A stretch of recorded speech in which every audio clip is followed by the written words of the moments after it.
ابراہیم علیہ السلام کو جو دو بیٹے دیے تھے اسحاق اور اسماعیل، اسماعیل علیہ السلام مکہ میں آباد ہوئے اور اسحاق علیہ السلام فلسطین میں، بیت المقدس پھر بعد میں آباد ہوا، شام میں، ارض شام۔ تو آگے پھر اسحاق علیہ السلام کی اولاد میں پیغمبر پیدا ہوئے ہیں، اسماعیل علیہ السلام، کیا ہو گیا مجھے یار، یعقوب علیہ السلام جن کا نام تھا اسرائیل لقب۔ پھر ان کے بیٹے تھے یوسف علیہ السلام جو مصر میں تھے، واقعہ بتائیں، مصر چلے گئے تھے، بادشاہ بن گئے تھے۔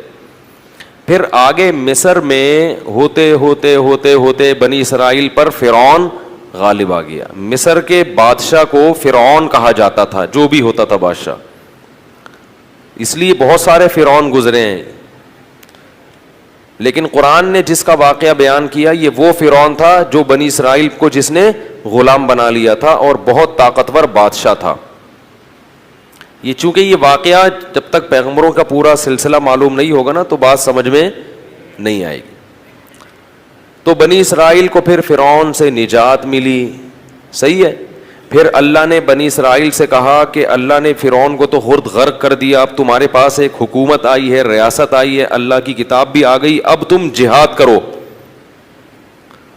اب تم اپنے پرانے وطن جاؤ۔ وہاں قوم عمالقہ کا قبضہ ہو گیا ہے، جہاں سے یعقوب علیہ السلام کو نکالا گیا تھا نا، بیت المقدس۔ ادخلوا الارض المقدسۃ التی کتب اللہ لکم، ارض مقدس، جیسے اللہ نے مسلمانوں کا مرکز مکہ کو بنایا، ایسے اللہ نے بنی اسرائیل کا مرکز بیت المقدس کو بنایا تھا کہ پیغمبروں کا جائے وطن بیت المقدس ہے، مصر نہیں ہے۔ یہاں تو کسی ایک وجہ سے آ گئے تھے، اب اس علاقے پہ قبضہ کرو اور بیت المقدس کو آزاد کراؤ، وہاں تمہاری خلافت قائم ہوگی، پھر وہاں سے پوری دنیا میں جہاد ہوگا، کیونکہ دین برحق اس وقت وہی تھا۔ اس لیے بیت المقدس کی بڑی فضیلت ہے، ہزاروں پیغمبر دفن ہیں وہاں پہ۔ جتنے قرآن میں واقعات بیان ہوئے ہیں نا، 99% واقعات وہیں ہوئے ہیں، شام میں۔ حضرت مریم کا بچے کی ولادت، عیسیٰ علیہ السلام کی تقریر، پھر موسیٰ علیہ السلام، زکریا علیہ السلام کا محراب میں کھڑے ہو کر اللہ سے اولاد کی دعائیں مانگنا، یہ سارے ادھر ہی ہوئے ہیں واقعات۔ یہ تاریخی واقعات ہیں، جو لوگ جاتے ہیں تو بیت المقدس جا نہیں سکتے، بڑی زبردست جگہ ہے، اگر اللہ کسی کو توفیق دے تو وہ جائے ضرور، ان جگہوں کی زیارتیں کرے۔ تو وہاں پر کیا ہوا کہ بنی اسرائیل کو کہا گیا اب کچھ ہمت خود کرو اور ارض مقدس پہ قبضہ کرو۔ تو وہ کہنے لگے، وہ وہاں قوم تھی بڑی طاقتور، تو بنی اسرائیل نے کہا کہ بہت طاقتور لوگ ہیں، پہلے اپنے کسی بندے کو بھیجا، جا کے دیکھ کر آؤ، اگر کمزور سے ہے نا کانگڑی پہلوان تو پھر تو جا کے لڑیں گے، اگر پاورفل ہیں تو ہم نہیں لڑ رہے بھائی۔ حالانکہ پیغمبر جب جہاد کا حکم دے دیں تو پھر وہ جہاد فرض ہو جاتا ہے۔ تو مشہور واقعہ ہے، بنی اسرائیل نے کہا اذهب انت وربك فقاتلا انا هاهنا قاعدون، اے موسیٰ تو جا اور تیرا رب جا، دونوں جا کے لڑو، ہم یہیں بیٹھ کے پروگرام دیکھ رہے ہیں۔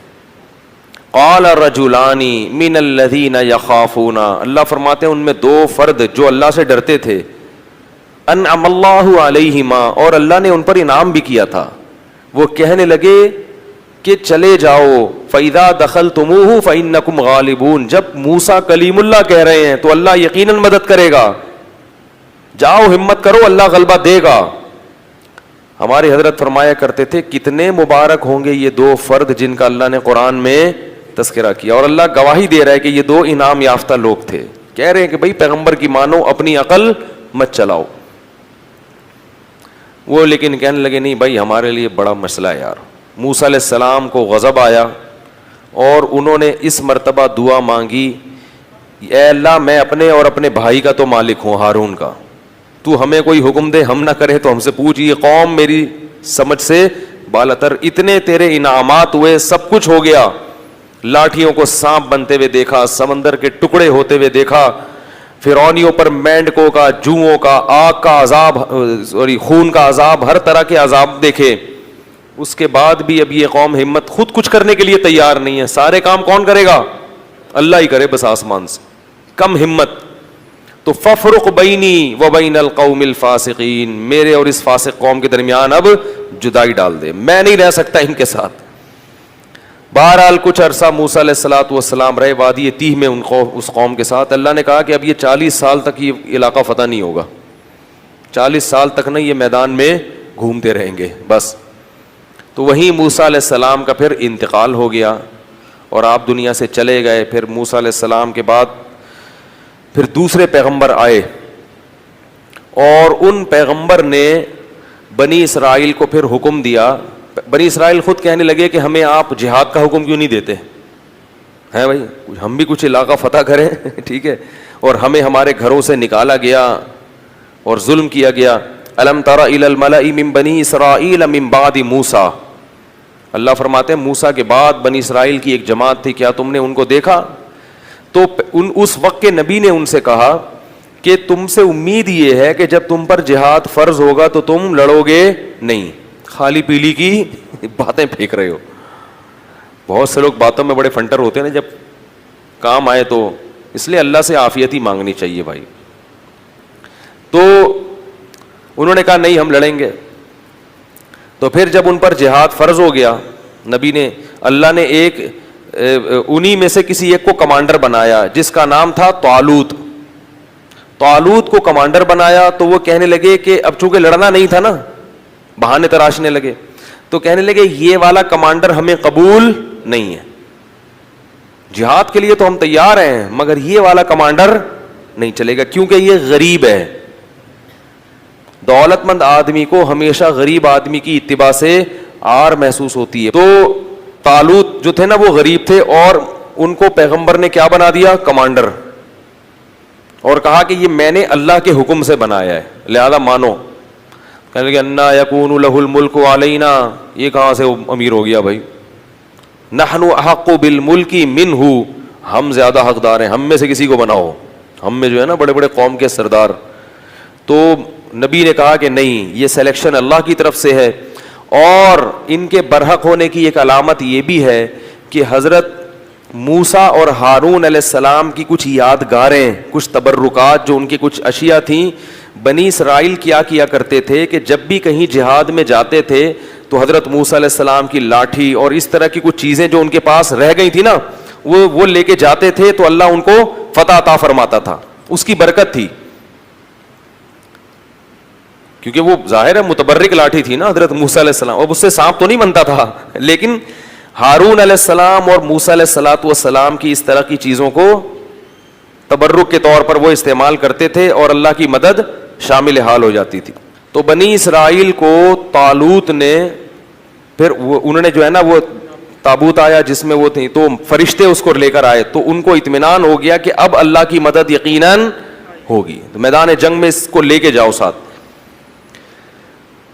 قرآن میں آتا ہے کہ جب حضرت طالوت علیہ السلام لشکر لے کے نکلے ہیں تو انہوں نے اپنی قوم سے کہا کہ دیکھو لڑائی کیونکہ بہت سخت ہے، دشمن بہت طاقتور ہے اور ہم ہیں کمزور، تو اللہ تمہیں پہلے آزمائے گا، یعنی اللہ کی مدد کے لیے جنگ میں فتح نہیں ہو سکتی، تو اسباب میں تو ہم کمزور ہیں، اللہ تمہیں امتحان کرے گا کہ تم میں تقوی ہے یا نہیں ہے، اس امتحان میں کامیاب ہو گئے تو جو کامیاب ہوں گے ان کو تو فتح ملے گی، اور جو اس امتحان میں کامیاب نہیں ہوئے وہ کیا کھائیں گے؟ شکست کھا کے بھاگ جائیں گے، وہ لڑنے کی طاقت نہیں رہے گی۔ اور وہ امتحان یہ ہے کہ تمہیں پیاس لگے گی مگر نہر میں سے کسی نے پانی، بولو بھائی، نہیں پینا، پیاس لگے گی، یہ پیاس بعد میں ختم ہو جائے گی، مگر اس وقت اللہ نے امتحان لیا ہے کہ ایک آدھ چلو پینے کی اجازت ہے، پیٹ بھر کے پانی پینے کی اجازت نہیں ہے، اس میں کامیاب ہو گئے تو لڑنے کی طاقت بھی اللہ دے دے گا تمہیں۔ قرآن کہتا ہے جب وہ نہر پار کی ہے نا، فشربوا منہ الا قلیلا منہم، تھوڑے سے لوگ تھے جنہوں نے پانی نہیں پیا، پوری قوم نے پی لیا، اتنی اللہ نے نشانیاں دکھائیں، سب کچھ کیا، مگر پھر بھی کیا کر رہے ہیں؟ پیٹ بھر بھر کے کہہ رہے ہیں دیکھا جائے گا یار، دیکھا جائے گا یار۔ اس کا نقصان کیا ہوا؟ اس گناہ کی نحوست کیا ہوئی کہ جب سامنے طاقتور لشکر دیکھا اور اس کا کمانڈر تھا جالوت، جو بہت پہلوان جالوت تھا، جیم کے ساتھ، بہت طاقتور، بہت پہلوان، اس کو دیکھا، اڑے بھائی اس کا قد دیکھو، اس کی باڈی دیکھو، ہے بھائی لگ رہا ہے کسی جم سے آ رہی ہے، اور یہ لوگ دیکھو اتنا بڑا لشکر. تو جنہوں نے پانی پیا تھا نا وہ کہنے لگے لا طاقت لنا اليوم بجالوت وجنودی, آج ہمارے پاس طاقت نہیں ہے جالوت اور اس کے لشکر سے لڑنے کی, یہ نہیں ہو سکتا بھائی. اس سے پتہ چلتا ہے گناہ کرنے سے ہمتیں پست ہو جاتی ہیں. اللہ کی نافرمانی کرنے سے کیا ہوتا ہے؟ ہمتیں پست, کچھ بھی نہیں کر سکتے دنیا میں. اللہ کے لیے کچھ نہیں کر سکتے. پھر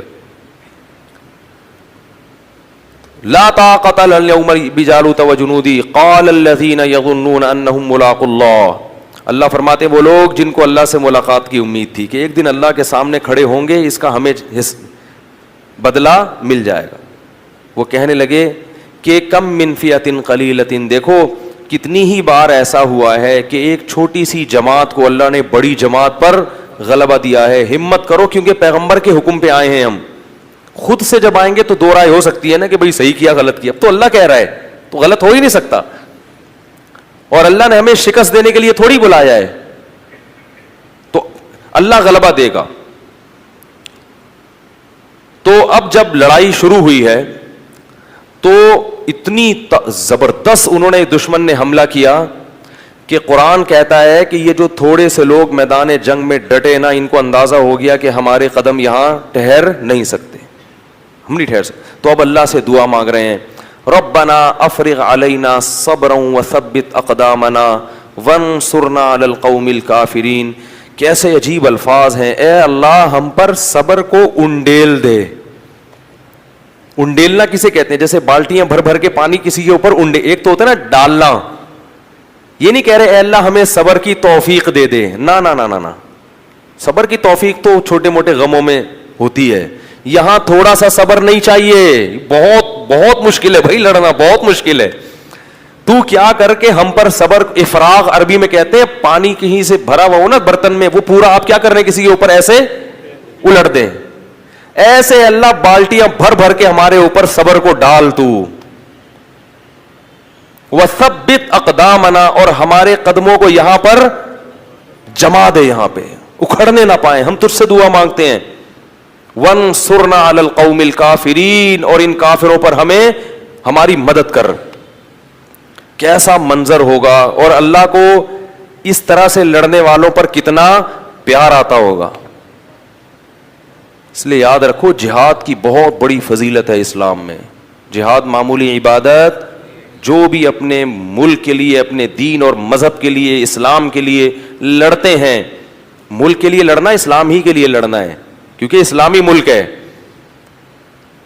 تو جو بھی لڑتے ہیں ان کو معمولی مت سمجھا کرو. جان پیش کرنا اللہ کے سامنے یہ آسان کام نہیں ہے. تو وہ کیا کہنے لگے, اے اللہ تو ہمیں قدم یہاں پہ جما دے اور ہم پہ صبر کو انڈیل دے. اللہ کی مدد آئی, وہ تھوڑے سے, کیونکہ اللہ نے اپنے دین کو باقی رکھنا ہے. یہ بھی ختم ہو جاتے ہیں تو بنی اسرائیل تو گئی. ایک قوم کو اللہ نے ہدایت دی تھی, وہ بھی ختم, تو پوری دنیا تو گمراہ تھی. تو اللہ کام ایمان والوں ہی سے لیتے ہیں. بنی اسرائیل تھے بڑے نالائق, مگر تھے تو ایمان والے تو وہی تھے نا. تو بھائی جیسے مرضی ہیں, اللہ کیا کر رہے ہیں کہ بھائی اب ایمان والے تو یہی ہے نا, اب کافروں سے تھوڑی لوں گا کام. تو جیسے مرضی نالائق ہیں, انہی میں سے نیک لوگ پیدا کروں گا. تو اللہ نے کیا کیا, اللہ فرماتے ہیں فَهَزَمُوهُمْ بِإِذْنِ اللَّهِ, اللہ کے حکم سے ان تھوڑے سے لوگوں نے ان طاقتور لوگوں کو شکست دے دی. جب شکست دی ہے تو انہی بنی اسرائیل میں ایک شخص تھے جن کا نام تھا داؤد, جو کمانڈر نہیں تھے اور نہ نبی تھے. ایک امتی کی حیثیت سے وہ میدان جنگ میں لڑ رہے تھے. وہ بھی ان تھوڑے سے لوگوں میں تھے. نہ صرف یہ کہ ان تھوڑے سے لوگوں میں, بلکہ ان تھوڑوں میں بھی جو انتہائی درجے کی بہادری دکھانے والے تھے ان میں سے تھے. انہوں نے ہدف بنایا تھا جالوت کو, جو سب سے زیادہ طاقتور تھا. یہ بڑی بات ہوتی ہے نا. دیکھو اس زمانے کے دیندار لوگ کیسے ہوتے تھے یار. آج چھپکلی سے ڈرتے ہیں دیندار لوگ. آج دیندار آدمی کو چلانے کے لیے یہاں سے وہاں تک بولو نا, انڈا موڑ چلے جاؤ تو اس کا سانس پھولتا ہے. کہتے ہیں ایکچولی میں اتنا نیک آدمی ہوں کہ میں تیز چل نہیں سکتا. داؤد علیہ السلام تو بڑے پیغمبر تھے اس وقت, نہیں پہلے تو عام امتیوں کی طرح تھے, تو قرآن کہتا ہے داؤد علیہ السلام نے ہدف, داؤد نے کس کو ہدف بنایا؟ جالوت. اتنی سخت لڑائی ہے اور میں کس کو ہدف بناتا ہوں؟ جالوت کو, ان کو قتل کروں گا. وقتل داؤد جالوت, اور داؤد علیہ السلام جالوت کو قتل کرنے میں کامیاب ہو گئے. لہذا فتح میں جیسے کھلاڑیوں میں کھیل جب ہوتا ہے نا تو ایک مین آف دی میچ ہوتا ہے کہ بھائی یہ ہے جس نے جتوایا ہے میچ, تو وہ جنگ جتوانے میں سب سے بڑا کردار کس کا تھا؟ داؤد کا. اللہ فرماتے ہیں آتاہ اللہ الحکمہ, اللہ نے آپ کو نبوت عطا کر دی. کیا عطا کر دی؟ نبوت. اور اس کے بعد سے کمانڈ کس کے پاس آ گئی؟ کیونکہ لڑنے کے لیے, کمانڈ کے لیے صرف نیک ہونا کافی نہیں ہے, جنگ کا تجربہ ہونا, بہادری ہونا, یہ بھی بہت زیادہ ضروری ہے. لوگ کیا کہتے ہیں کہ کمانڈر بناؤ صرف نیک آدمی, نیک ہونا کافی نہیں ہے. ہمیشہ ایسے کو کام اس کے ذمہ سونپا جاتا ہے جو اس کام کا اہل بھی ہوتا ہے. تو اللہ تعالیٰ فرماتے ہیں ان کو کمانڈر بنا دیا گیا, اور اللہ نے ان کو کیا عطا کر دی؟ حکومت اور نبوت. نبی بھی بن گئے اور کمانڈر بھی بن گئے. اب بیت المقدس پہ قبضہ ہو گیا, اور داؤد علیہ السلام کی بنی اسرائیل کے ذریعے فلسطین میں کیا قائم ہو گئی؟